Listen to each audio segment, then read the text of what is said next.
Rebonjour, dimanche en politique, suite. Depuis quelques mois, la gauche se sent revive, même si Emmanuel Macron ne lui a pas donné les clés de Matignon. Le nouveau Front populaire a réussi à faire sa loi ces dernières semaines lors des débats sur le budget, en créant des taxes sur les plus riches, sur les surprofits. Mais au moment du vote final, la gauche s'est retrouvée minoritaire, retour à la case départ, avec un NFP qui pour l'instant reste groupé.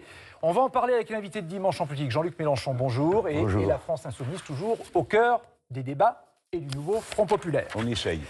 On va parler de situation internationale et d'abord de l'Ukraine. La Russie est en train de mener une des plus grandes attaques aériennes sur l'Ukraine, la plus violente depuis le début de la guerre il y a 2 ans et demi, au moment où Volodymyr Zelensky entrouvre la porte à une fin de conflit avec la Russie et défend désormais une solution diplomatique à condition que l'Ukraine ne reste pas seule face à la Russie de Poutine. Donc pour assurer la sécurité de l'Ukraine, l'Europe doit-elle prendre ses responsabilités et de dire « nous allons protéger l'Ukraine ». Bien sûr, il faut prendre au vol l'offre de M. Zelensky. J'ajoute que nous savions qu'il était disposé, bien disposé à l'égard d'un cessez-le-feu et de la paix depuis que M. Macron l'avait dit à nos représentants qu'il avait reçus. Donc on sait qu'il y est prêt pour sa part. M. Macron avait dit les Russes aussi. Donc sautons sur l'occasion. Maintenant, il faut faire très attention.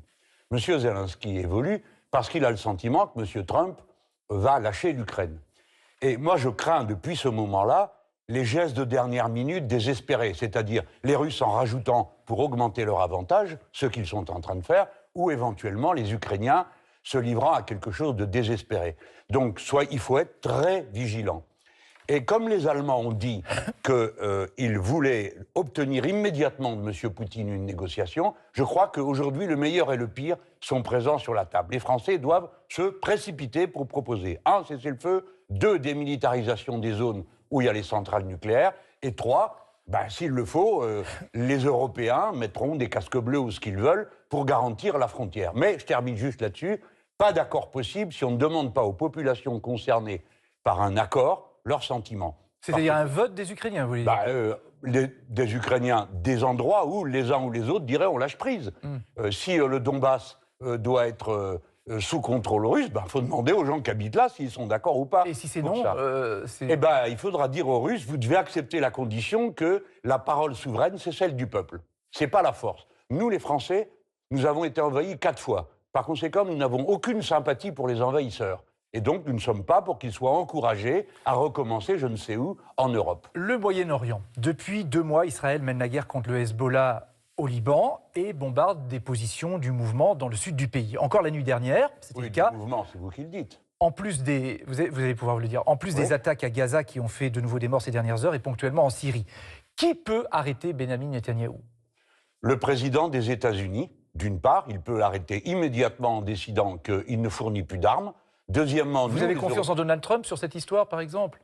Je ne crois pas qu'il le fasse. Il a nommé les pires intégristes qu'il a envoyés là-bas comme diplomates et ainsi de suite. Bien, le but maintenant de M. Netanyahou, il se sent des ailes avec M. Trump, président des États-Unis, c'est de détruire le Liban en tant qu'État-nation. Donc, il continue le massacre des Palestiniens et il a décidé de détruire la nation libanaise. Je n'invente pas. C'est ce qu'a dit un de ses ministres les plus influents qui devait venir en France, qui fort heureusement n'est pas venu, M. Smotrich. Donc, c'est ça son but. Il faut l'arrêter. Alors, M. Trump peut arrêter d'envoyer des armes, les Européens aussi. Ça n'en prend pas le chemin, puisque les Allemands disent que c'est normal et qu'ils continueront à fournir des armes. Donc il reste la voix de la France, éventuellement. Alors nous, les Français, oui, nous pouvons peser, parce que nous existons, parce que nous pouvons aider l'État libanais à se défendre. Je veux dire qu'il y a au Liban une armée nationale qui est sans moyens. Et si l'armée nationale avait des moyens, alors les frontières pourraient être garanties par les Libanais eux-mêmes. Donc il faut que les Français aident, y compris par l'armement, l'armée libanaise. Absolument. Et il y a 700 Français sous casque bleu aujourd'hui. Eh bien moi, je rappelle la doctrine Chirac, et je la fais mienne. Il faut dire à M. Netanyahou, on vous prévient, vous touchez encore à l'ONU et à la FINUL et à nos soldats, et nous répliquerons, parce que c'est ce qu'a dit M. Chirac, et il avait raison. Si on arrive sous casque bleu et que c'est pour se faire tuer, alors non. À quoi sert de s'appeler force d'interposition ? Vous avez tiqué tout à l'heure quand j'ai dit mouvement à propos du Hezbollah, pourquoi ? Non, je tiquais parce que c'est M. Netanyahou qui dit qu'il bombarde des positions du Hezbollah. Mais en fait, en réalité, il a déjà bombardé des villages chrétiens, il détruit des hôpitaux qui sont les hôpitaux de tout le monde, il bombarde des écoles, il bombarde des routes. Ça que vous vouliez dire. Donc c'est un prétexte. C'était pas sur le fait que je dise mouvement, éventuellement mouvement islamiste sur Hezbollah. Non, parce que ça, eux-mêmes se nomment comme ça. Et il y a des députés du Hezbollah au Liban. Le Hezbollah est au Liban une force politique libanaise. Alors, vous et moi, on en pense qu'on veut, mais c'est quand même les Libanais qui élisent qui ils veulent. Mais je pense que les Libanais, je me permets de, sans vouloir m'ingérer, il faudrait qu'ils aient un président de la République. Et je suis allé en janvier dernier au Liban. Le chef d'état-major des armées, qui est le général Joseph Aoun, je trouve, pourrait, dans une période intermédiaire, au moins symboliser l'État et la nation libanaise. Car le Liban est une nation. Avec un militaire. On peut élire un militaire, ça arrive. Nous avons élu le général de Gaulle pendant assez longtemps.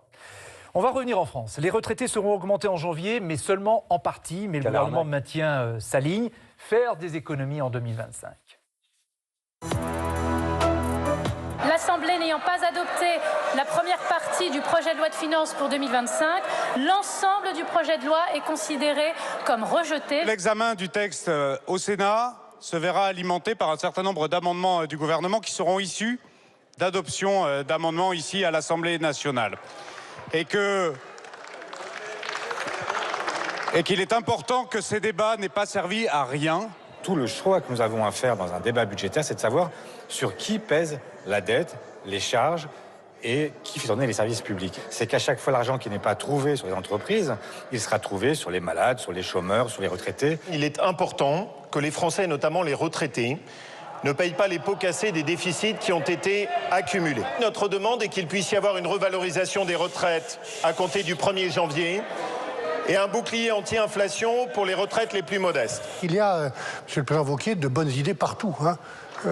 Vous avez évoqué un sujet très important, je vais y revenir, mais pour dire la vérité, votre groupe, le tout premier, a porté ce sujet des personnes âgées, mais d'autres groupes, le vôtre, mesdames et messieurs, les groupes du SOC, les groupes de gauche que j'ai entendus. Voilà. 10 ou 15 euros de plus, franchement, c'est se moquer des gens. On aurait bien accepté vraiment le niveau de l'inflation, au moins. C'est se foutre la gueule du monde. Je fais 1200 balles par mois. Qu'est-ce que vous voulez que je fasse avec 1%? Je me chauffe même plus. Jean-Luc Mélenchon, les retraites sont normalement indexées sur l'inflation. Oui. Le gouvernement va y aller en 2 temps. En janvier, 1% pour tout le monde. Et puis en juillet, seront augmentés les retraités dits les plus modestes, c'est-à-dire ceux qui gagnent moins que le SMIC. Est-ce que pour vous, tous les retraités, quel que soit leur niveau de retraite, doivent être augmentés au même moment et au même niveau? Et évidemment, parce que c'est le principe d'un droit universel. Si vous commencez à mettre dans un droit universel des nuances, c'est un autre système qui s'applique. Mais je voudrais surtout revenir sur le type d'information qui est donnée par le Premier ministre. C'est naturellement un bobard. Pourquoi? On va augmenter tout de suite de 1% les personnes qui se trouvent en dessous d'un certain seuil. On est d'accord? Oui. 1%, c'est pas l'inflation. L'inflation, c'est 1,8, disent-ils. Donc, quand on va arriver à la fin de l'année 2025, il y aura une nouvelle réévaluation en 2026, on réévaluera des retraites qui elles-mêmes auront été auparavant sous-évaluées d'un demi-point, 0,8. C'est une arnaque. Autrement dit, aujourd'hui, ils n'ont qu'1%, mais quand on sera arrivé en 2026, ils auront encore moins par rapport à l'inflation réelle. Quant aux gens qui ont les retraites les plus avancées, je rappelle à tout le monde que si vous voulez corriger l'inégalité de contribution au régime des retraites, alors il faut remonter le plafond à partir duquel on ne prend plus de cotisation. Donc, si vous décidez que tous ceux qui ont, par exemple, plus de 3 000 € de retraite, doivent cotiser deux salaires, doivent cotiser plus, vous décidez qu'ils cotisent plus. Mais vous ne faites pas des arrangements en essayant de faire croire à tout le monde que tout le monde va y gagner alors que tout le monde va y perdre. En tout cas, dans quelques jours, les députés de la France Insoumise vont défendre dans leur niche parlementaire, à leur tour, la suppression de la réforme de la retraite à 64 ans, adoptée, on se souvient, par 49.3. C'est pour revenir à la situation d'avant, à 62 ans. Oui. Je vais vous dire 60 pourquoi. ans, alors. Oui, non, mais ça, c'est la revendication de la France insoumise, les 60 ans, et c'était la revendication qui était portée par la NUPES à l'époque. Mais entre-temps, les socialistes ont dit qu'ils n'étaient pas d'accord. Donc prenons ce qu'il est possible de défendre ensemble, c'est-à-dire le retour à la situation d'avant la décision de M. Macron. Parce que sur 60 ans, sur 60 ans, vous avez des doutes de certains de vos alliés. Non, ils veulent pas. Donc ils veulent pas. On va pas. Qu'est-ce qu'on peut faire? On peut dire que c'est absurde. Nous savons financer cette réduction à 62 ans et nous savons financer à 60 ans. Mais dans l'immédiat, nous avons besoin, si vous voulez, de marquer notre victoire sur la bataille des retraites contre la loi à 64 ans. Une victoire à l'Assemblée, mais les voix du Nouveau Front Populaire, vous le savez, ne suffiront pas. Donc, il faut les voix, par exemple, du Rassemblement national, qui, lui, a aussi défendu la suppression de la réforme des retraites. Oui, enfin, ça dépend des jours. Hein. Mais à l'Assemblée, ça a été comme ça. Oui. Et dans l'autre sens, ça ne s'est pas fait. La gauche n'a pas voté pour la loi du RN. Mais le RN pourrait voter pour celle de la gauche. Ben, ça, vous le demanderez au RN lui-même. Pourquoi nous n'avons pas voulu voter? On a laissé faire, hein. Pourquoi on n'a pas voulu voter? Parce que c'était une arnaque. Dans l'exposé des motifs, ils expliquaient qu'ils allaient supprimer toutes les cotisations sociales. Donc, en échange du retour à 62 ans, il fallait accepter que les retraites soient payées par les impôts. Mais là, on n'est pas d'accord du tout. J'entends. C'est payé par les cotisations sociales. Mais le RN qui vient sur vos positions, ça vous paraît logique ou ça vous paraît... Je pense qu'il faut qu'il le fasse. Sinon, écoutez, qu'est-ce qui va se passer? Ben, nous dirons, c'est vous qui défendez le gouvernement Macron. C'est eux qui ont refusé de voter la censure. Ils ont défendu le gouvernement de M. Barnier. C'est eux qui refusent la destitution à une voix de le faire passer en plénière. C'est Mme Le Pen elle-même. Donc c'est eux qui soutiennent le gouvernement Macron. S'ils s'opposent à la motion de censure, alors nous dirons, ils soutiennent le gouvernement Macron. Mais ce que je voudrais vous dire, parce que tout à l'heure, M. Marseille, avec beaucoup de talent, il faut bien le reconnaître, vous a vendu des marchandises qui n'existent pas. Nous sommes capables, sur la base de ce qui a été proposé et adopté par l'Assemblée nationale avant le vote final, n'est-ce pas, qui a été contre. Est-ce que vous vous rendez compte qu'on est dans un pays où la majorité vote contre son propre budget? Vous parlez du budget, là. Il n'y a qu'en France qu'on voit un truc pareil. Nous, on a accepté le compromis qui est de discuter le budget. C'est un gouvernement qui est illégitime.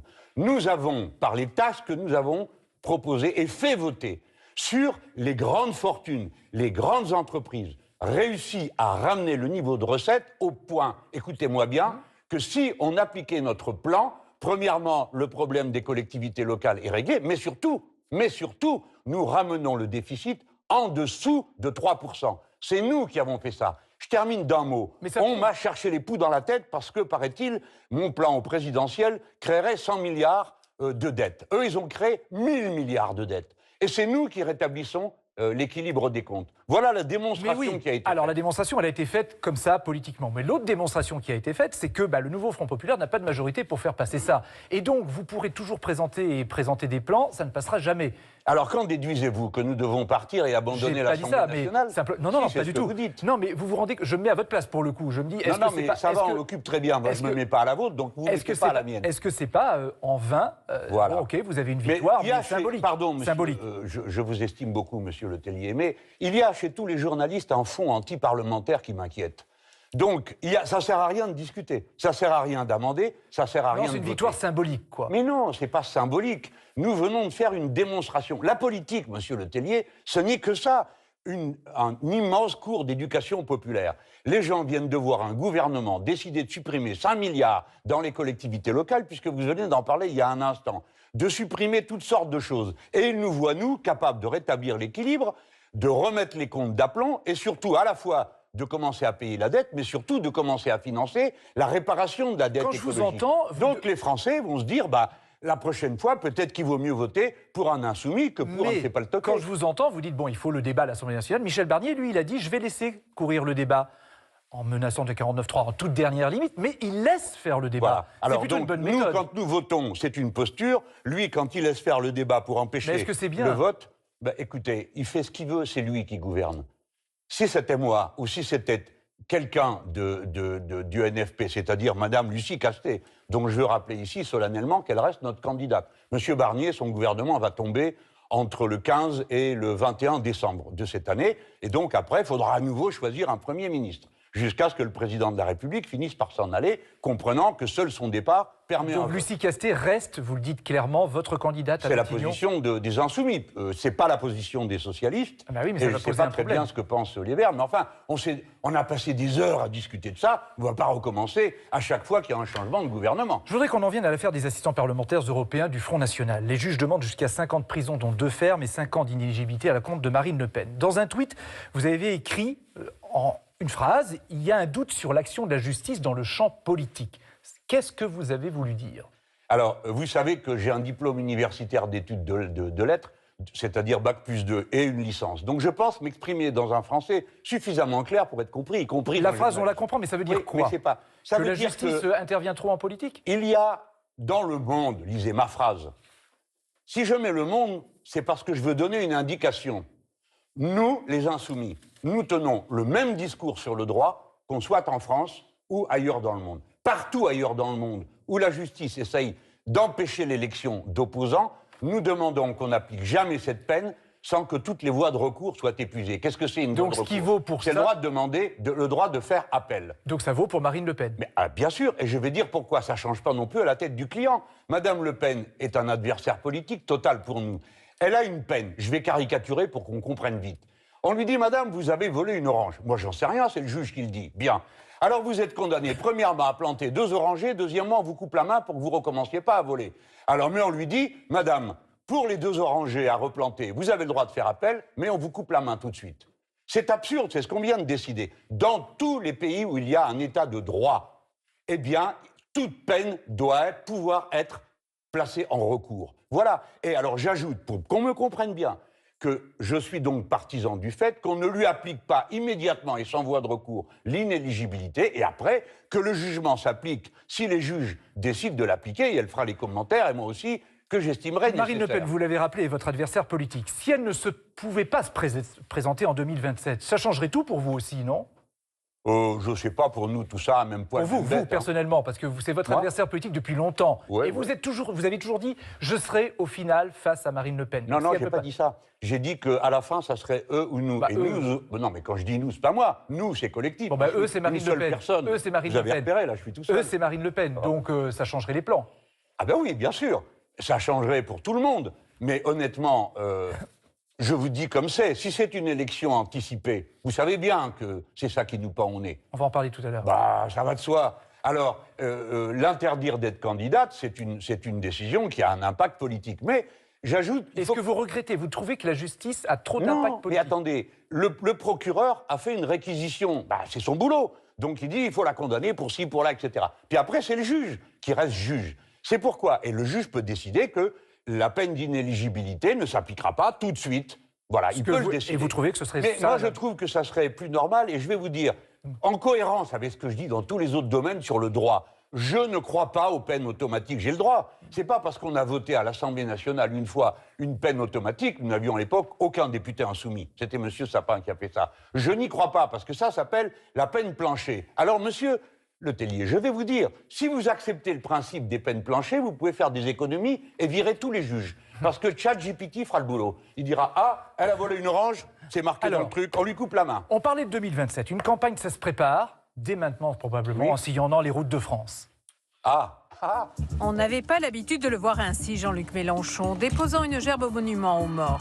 Parce que c'est cette grisaille qu'il y a toujours le 11 novembre et ces monuments avec ces listes interminables de gens tués. C'est toujours aussi émouvant. Exercice de mémoire pour évoquer les guerres d'hier, d'aujourd'hui, de demain. En tout cas, le slogan « Maudite soit la guerre », c'est clair qu'il me parle. C'est clair qu'il devrait nous parler à tous, parce que nous sommes repartis dans un cycle de préparation des esprits à la guerre. Même si les drapeaux palestiniens n'en sont jamais loin, le leader insoumis travaille désormais un nouveau sillon, celui des campagnes. Les militants, ils sont un peu découragés par tout ce qu'ils entendent, en fait. Ça n'a jamais été facile, il faut leur rappeler.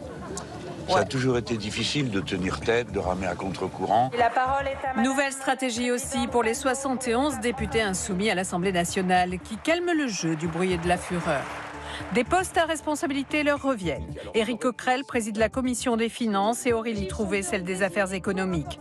Au perchoir, Nadège Abomangoli et Clémence Guettet installent leur autorité jusque dans les rangs insoumis. Vous êtes ancienne secrétaire d'État à la jeunesse. Monsieur Boyard, sur l'amendement, s'il vous plaît. Il y a un débat. Non, sur l'amendement, s'il vous plaît. Eh bien, écoutez. Non, je suis désolée, monsieur Boyard. Pendant ce temps, François Ruffin fait son cinéma. Dans son documentaire Au boulot, il veut remettre les riches au travail et honore les classes populaires et rurales, celles-là même dont il accuse Jean-Luc Mélenchon de s'être éloigné. Réponse de l'intéressé. J'ai entendu parler d'une division entre les tours et les bourgs. Mais c'est un problème politique, c'est rien d'autre. Et c'est un problème qui doit être politiquement réglé. Comment? En réalisant l'union, pas en inventant des divisions qui n'existent pas. Lozère, Dordogne, peut-être à la recherche de nouvelles terres de conquête des Insoumis. Bah, c'est un petit air de campagne, hein, c'en est pas une. Alors là, c'en est pas une campagne électorale, Non, on a du mal à y croire. avec moi. Non, on a du mal à croire que c'est pas une campagne électorale qui Oui, se ben, prépare. vous croyez ce que vous voulez, ça m'intéresse pas. Il n'y a pas Mais le... moi, ce que écoutez ce que je vous dis d'abord, il n'y a pas que vous qui parlez ici, c'est moi l'invité. Alors écoutez, vous êtes cruel parce que vous dites on n'a pas l'habitude de le voir comme ça, mais je suis continuellement sur les routes de France. Celle-là, je crois que c'est mon 5e 11 novembre avec des pacifistes. Je ne suis pas pacifiste, je suis pacifique, mais pas pacifiste. Mais je pense que les pacifistes nous tiennent lieu de mauvaise conscience. C'est eux qui nous obligent. Donc vous n'êtes pas en campagne électorale? Mais si, permanente. Tous les insoumis sont en campagne. En ce moment, il y en a dans toutes les villes de France. Nous sommes continuellement Pour quelles élections? Pour toutes nous, les c'est élections. ça, faire de la politique. Mais c'est aussi la présidentielle en ligne de vue. Mais les législatives anticipées, la présidentielle, Alors, les on va en parler. municipales. Mais attendez, en quoi consiste la politique? C'est pas seulement aller faire fonctionnaire de l'Assemblée nationale. Eh bien, on va en parler avec Sophie Dravinel, Voilà. journaliste politique, qui est avec nous pour sa carte blanche 2e. Bonjour Sophie. Bonjour monsieur Jean-Luc Mélenchon. Mélenchon. Madame, nous nous retrouvons. Nous nous retrouvons avec joie. Bon, alors à l'Assemblée, Je vais justement... vous parler pour vous, parce que pendant 12 ans, vous m'avez assaisonné. L'ironie ne passe pas à la télévision. À l'Assemblée, les députés du groupe Insoumis ont baissé d'un ton. On est dans le bruit et la fureur, mais visiblement avec moins d'intensité. Est-ce qu'il y a un changement de stratégie de votre part ou de leur part? Attendez, le bruit et la fureur, ça commence à dater. C'est une expression de moi en 2010. Alors, ils parlent, bon. les Non, mais j'ai macronistes compris parlent de l'idée, mais bordélisation. Je me permets de le rappeler à ceux qui nous écoutent et qui s'amuseraient de l'idée. Alors, écoutez, c'est vrai qu'il y a un changement, mais je vais vous en expliquer la cause pour que vous la compreniez bien. Il n'y a plus de députés macronistes dans la salle. C'étaient les macronistes qui provoquaient sans arrêt, par des insultes, par des remarques violentes, des fois par une pression physique. Je pourrais encore montrer la photo. Dès lors que tout ça a disparu, les débats sont plus calmes. Ils ne sont plus là, ils ne font rien. Ils sont en opposition au gouvernement. Donc, changement de stratégie, ce n'était pas une stratégie. Des gens réagissaient comme ils sont faits, et voilà. Ok. Vous avez, à propos de stratégie, une petite question rapide. Elon Musk, c'est le site, le réseau Twitter, dont vous vous servez beaucoup. X, absolument, anciennement Twitter.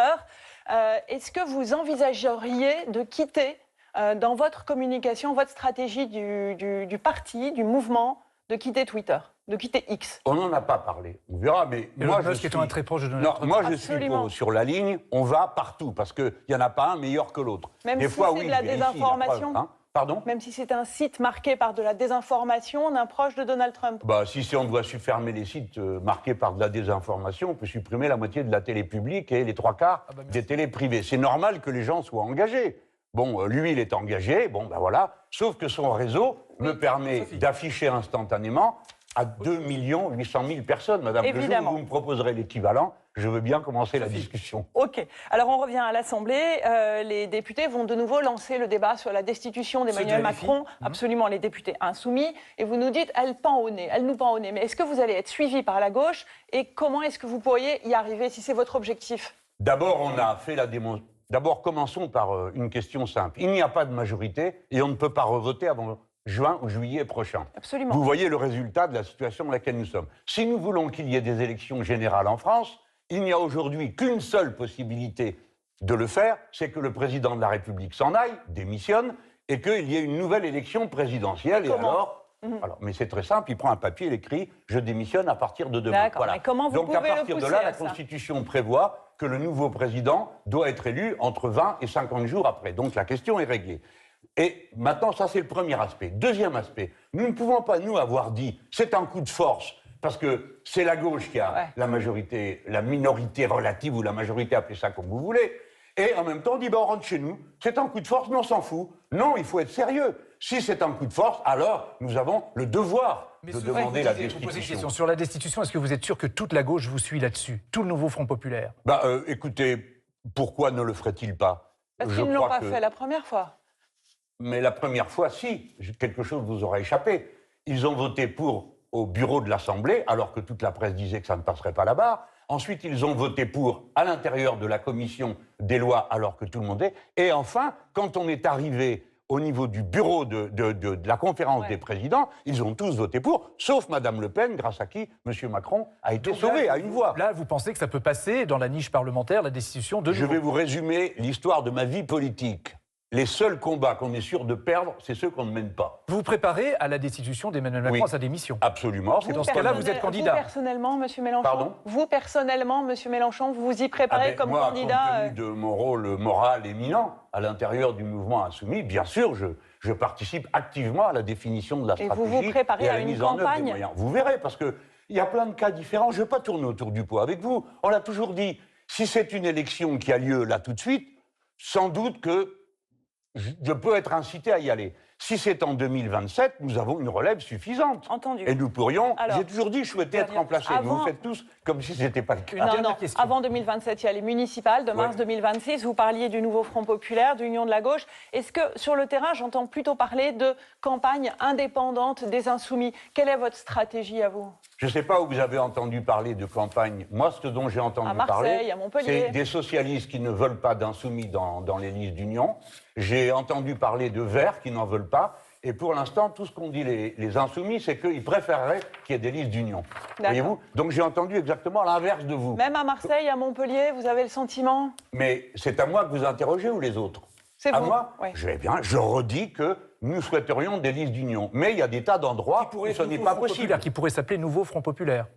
Ou autre chose. Non, ou autre chose. Un nouveau nom. Mais écoutez, allons au cœur de ce que votre question, elle est intéressante. La plupart de ceux qui ne veulent plus du nouveau Front populaire inventent des raisons pour qu'il n'y en ait pas au municipal.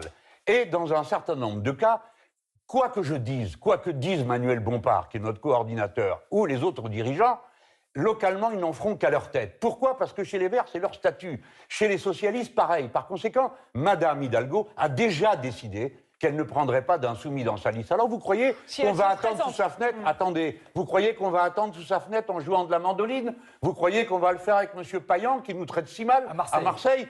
Non, bien sûr. Donc nous nous préparons. Il y aura partout des listes insoumises prêtes, ou bien pour l'Union, ou bien pour se proposer au vote. C'est net et précis. Merci. Voilà, Merci, M. Mélenchon. On va revenir à l'actualité et à l'international. Emmanuel Macron est en Argentine, où il a rencontré le président Javier Milei, proche et admirateur, on peut dire, de Donald Trump. Et Emmanuel Macron est allé devant un monument pour célébrer et commémorer les victimes de la dictature argentine. Il y avait des Français parmi eux, c'est l'histoire. Un président français doit pouvoir parler à tout le monde. Ouais, vaut mieux. Parce que si on ne parle qu'à ses amis, ça ne fait pas grand monde dans le monde. Non, il faut parler à tout le monde. Mais après, il y a des comportements qui sont inadmissibles. Monsieur Milei n'a pas à refuser d'aller avec son hôte, le président de la République française, rendre hommage aux disparus et aux assassinés et torturés de ce pays, l'Argentine. Je rappelle qu'il y a 32 Français qui ont été assassinés. Par conséquent, non, mais je n'ai pas fini. Et deuxièmement, ça c'est pour lui. Et pour monsieur Macron, j'ai à lui dire, vous devez, monsieur Macron, arrêter votre cirque avec le Mercosur. Nous exigeons que ce traité soit discuté à l'Assemblée nationale et qu'il ne s'applique pas si les Français ne le votent pas. Les autres feront bien comme ils voudront. Merci Jean-Luc Mélenchon d'avoir accepté notre invitation dans Dimanche en politique.